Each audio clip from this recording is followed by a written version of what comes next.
అధ్యక్ష, గత ప్రభుత్వంలో జరిగినటువంటి అతిపెద్ద స్కామ్ లో ఇళ్ల స్థలాల అధ్యక్ష, ఏ వర్గాలనైతే తేలిగ్గా మోసం చేయొచ్చో జగన్మోహన్ రెడ్డి పదే పదే నా వర్గాలను చెప్పుకునేటువంటి పేదల పేరు మీద ఇళ్ల స్థలాలతో 30 లక్షల ఇళ్ల పట్టాలని చెప్పి 7,000 కోట్లు దోపిడీకి పాల్పడింది గత ప్రభుత్వం అధ్యక్ష. చిలకలూరుపేటలో ప్రత్యేకంగా విడుదల రజనీ మాజీ మంత్రి చిలకలూరుపేటలో ఫస్ట్ కేసు ఇళ్ల స్థలాల అవినీతిలో కేసు రిజిస్టర్ అయినటువంటి చిలకలూరుపేటలో అధ్యక్ష 3 కేసులు రిజిస్టర్ అయినాయి. పేమెంట్ కూడా బ్యాక్ చేశారు అధ్యక్ష.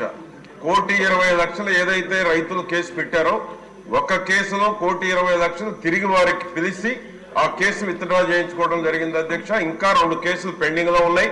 ఈ 7,000 కోట్లు జరిగిన అవినీతి దాని మీద వాళ్ళు ఇచ్చినటువంటి నివాసానికి యోగ్యంగా ఉన్నటువంటి ఇళ్ల స్థలాలు పంపిణీ చేశారు అధ్యక్ష.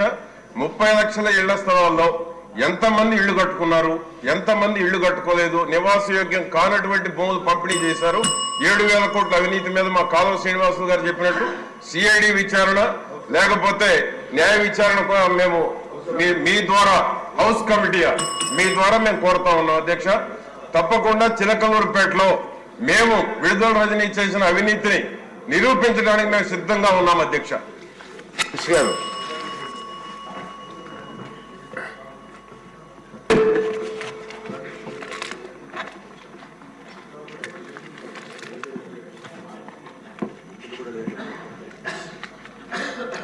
అధ్యక్ష, రామకృష్ణ గారు